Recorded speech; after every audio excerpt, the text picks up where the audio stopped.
तुमच्या मनासारखं प्रत्येक वेळेला होईलच असं नाहीये. कळतंय का सगळ्यांना? त्याच्यामुळे असं का घडलं, असं का घडलं, असं का घडलं या चिंतेत विनाकारण जगू नका. एकही विचार, कुठलाही विचार आला तुमच्या मनामध्ये लक्षात घ्या. पुन्हा एकदा या ग्लासचं उदाहरण इकडे लक्षात घ्या. आता फार मजा येणार आहे. विचार, निर्विचार होता यायला पाहिजे. एका क्षणात झटकून टाकायचं. "ए चल, ए आपण जिजाबाईंचे, आपण शिवबांचे मस्त आपण त्यांचे भक्त आहोत. आपली आहे भक्ती, आपल्यामध्ये आहे शक्ती. त्याच्यामुळे काही घाबरण्याची गरज नाही. बस जीवनामध्ये करूयात फक्त मस्ती." मग आता बघा, रिकामं राहायला पाहिजे. विचारायला कोणतं आहे? जर हा विचार आता बघा, हे आहे मीठ. लक्षपूर्वक ऐका. जर हा विचार तुमच्या मनामध्ये लक्षपूर्वक ऐका, हे मन आहे तुमचं. जर का समजा मीठ आहे आणि हे मीठ मी याच्यामध्ये टाकलं. लक्षपूर्वक बघा. हे मीठ याच्यामध्ये टाकलं. तणाव काय येतात तुम्ही बघा. हे मीठ याच्यामध्ये टाकल्याच्या नंतर तुम्ही ते ठेवलं, कंटिन्यू ठेवलं, त्याच्यात ते विरघळून जाईल. कंटिन्यू तुम्ही ठेवलं आणि पुन्हा हे हलवणं म्हणजे काय? जे येईल बघा बरं का, जे येईल त्या प्रत्येकाला बोलत राहायचं, "मला टेन्शन आहे, मला टेन्शन आहे, मला टेन्शन आहे, मला टेन्शन आहे, मला टेन्शन आहे." गंमत बघा. जो येईल त्याला सांगितलं, "मला ब्लड प्रेशर आहे, मला शुगर आहे, मला तणाव आहे, मला टेन्शन आहे, मला भीती वाटते, मला असं होतंय." जे येईल ना त्याला निगेटिव्हच बोलत राहायचं, निगेटिव्हिटी स्प्रेड करायची. आता जसं-जसं तुम्ही निगेटिव्ह बोलायला लागतात ना, तसं-तसं तुमच्या संपूर्ण मनात आणि जीवनात तुम्हाला वरतून तर दिसणार नाही काही, वरतून तर पाणी सारखंच वाटेल. पण पिलं की ते पिल्या जाणार नाही, कारण ते खारट होऊन जाणार. कळतंय का मंडळी? नकारात्मक बोलणारे, नकारात्मक विचार करणारे लोकं, कंटिन्यू बोलणारे लोकं त्यांच्या आयुष्यात नकारात्मकता अशी पसरवून टाकतात. समजतंय? मग याच्यासाठी महत्वाचं काय आहे? हे दुसरं आहे माझ्याकडे. हे आहे साखर याच्यामध्ये. मग साखर म्हणजे काय? पॉझिटिव्ह विचार. कितीही नकारात्मक विचार येऊ द्या, याच्यात टाकायची साखर. आता साखर जर टाकली आणि त्या साखरेचं प्रमाण त्या कशापेक्षा बोला मंडळी, त्या मिठापेक्षा जर जास्त असेल ना, तर ती साखर सुद्धा विरघळणार आहे. मग काय करायचं? याच मनाला, याच जीवनाला पॉझिटिव्ह बोलायचं. आता सुद्धा बोला, बोलत राहा माझ्यासोबत. मी सकारात्मक आहे, मी ऊर्जादायी आहे, मी शक्तिशाली आहे, मी आनंदी आहे, मी सगळं काही हँडल करू शकतो. आणि नुसतं करायचं नाही, हे फील करायचं की येस माझ्यासोबत परमेश्वर आहे. मी जिवंत आहे, जागेपणा आहे, पाणीदारपणा आहे, ईश्वर माझ्या सोबत आहे. आता तेच पाणी आहे ना मंडळी, पिण्यासारखं होईल.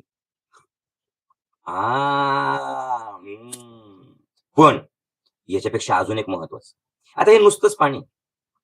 याचा परिणामच आपल्याला होऊ द्यायचा नाही. एक गोष्ट लक्षात घ्या, ह्याच्यासाठी काय करायचं माहितीये का? कुठलाही चांगला नकारात्मक पॉझिटिव्ह विचार आला, की आधी त्याला साफ करून टाकायचं, काढून टाकायचं. कसं काढायचं? जर तुमचे भांडे घाण असतील, तर त्याच्यासाठी वापरता तुम्ही लिंबू. आह, आह, आह. बरोबर आहे. आता याच्यात पॉझिटिव्ह विचार आहे, याच्यात निगेटिव्ह विचार आहे. पॉझिटिव्ह विचार जास्त झाल्यामुळे ते पिण्यासारखं झालं. पण ते जर अजून टेस्टी करायचं असेल ना, हे साफ करतं सगळं लिंबू. त्याच्यात असं छान लिंबू मस्तपैकी पिळायचं. ताजं-ताजं लिंबू छानपैकी असं पिळायचं आणि ते पिळल्याच्या नंतर असं त्याला हलवायचं आणि मंडळी लय भारी. आणि हे लिंबू म्हणजे जाणीव. समजतंय का? तुमच्या विचारांचं असं सरबत घ्यायचं, ते जास्त वेळ ठेवायचं नाही, गटा-गटा पिऊन टाकायचं आणि लिंबू, मीठ आणि साखर म्हणजे शक्ती आहे. एखाद्याला चक्कर आली, काय करता तुम्ही? मीठ, साखर, लिंबू दिलं, की ते लगेच उठून बसतं. बरोबर आहे? ती ORSची पुडी काय असते? हेच असतं ना त्याच्यामध्ये. मग हेच आहे. नकारात्मक विचार येणार आहे का? येणारच आहे. पण काय करायचं? बोलत बसायचं नाही. सकारात्मक विचार आहेत तुमच्याकडे, ऑलरेडी इनबिल्ट आहेत. ते टाकत राहायचे. लिंबू म्हणजे काय? जाणीव आहे. काय करायचं? सांगा. काय करायचं? ती जाणीव ठेवायची. कुठली जाणीव? ऐका आता नीट व्यवस्थित. कुठली जाणीव? ज्या अर्थी परमेश्वर, नीट ऐका. ज्या अर्थी परमेश्वर हे संपूर्ण विश्व सांभाळतोय, हे सूर्य, चंद्र, तारे सांभाळतोय. ज्या अर्थी त्यांनी मला निर्माण केलंय, याचा अर्थ त्याचं माझ्यावर प्रेम आहे. आणि जर त्याचं माझ्यावरती प्रेम आहे, तर मला केव्हा काय द्यायचं हे त्याला माहिती आहे. फक्त मी काय करतो, माझ्या मनासारखं घडलं नाही, तर नाराज होतो आणि ती नाराजी कंटिन्यू पकडून ठेवतो. नाराजी, तणाव, टेन्शन, भीती हे येणार नाही का? येणारच आहे कधी ना कधीतरी. पण ते कंटिन्यू पकडून ठेवणं आणि इतरांना बोलत राहणं, हे तुमच्यात रोग निर्माण करतं. मग मी काय करेल? ते पकडून ठेवणार नाही. याची फक्त जाणीव ठेवेल. मी त्याच्यात सकारात्मक विचार टाकत राहील, कंटिन्यू जाणीव त्याच्यात टाकत राहील आणि ते जे काही आहे जीवनाने मला दिलेलं, ते मस्त पिऊन टाकेल आणि शक्ती वाढवेल. जीवनाने जे काही दिलं ना मंडळी, ते स्वीकारणं गरजेचं आहे. जीवन प्रत्येक वेळेला सरळ चालणार नाही. अहो, नुसताच जर उतार असेल ना, तर कदाचित तुमची गाडी इतकी सुसाट पळेल, की नंतर तुमच्या कंट्रोलच्या बाहेर राहणार नाही. बाहेर जाईल एवढं लक्षात ठेवा. कंट्रोलच्या बाहेर जाईल ती गाडी. डोंगरावरतून उतरताना एखाद्या उतारावरती फार सावकाश चालावं लागतं. पळायला लागले ना, नंतर कंट्रोलच्या बाहेर जातात आणि खाली पडतात. सगळंच मनासारखं घडलं ना, तर तुम्ही कंट्रोलच्या बाहेर जाता.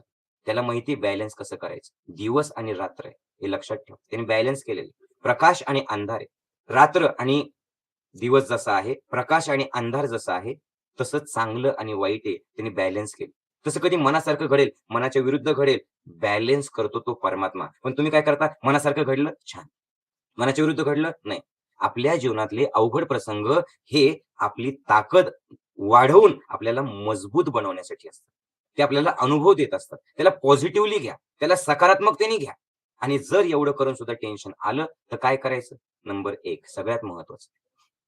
सगळ्यात महत्वाचं. जे नकारात्मक विचार तुमच्या मनात येतात, ते एक तुमच्यातून बाहेर काढा. फेकून द्या ते बाहेर. कसे फेकायचे? तर जेव्हा नकारात्मक विचार येतील, तेव्हा आरशासमोर उभं राहायचं. डोळ्यात बघायचं स्वतःच्या.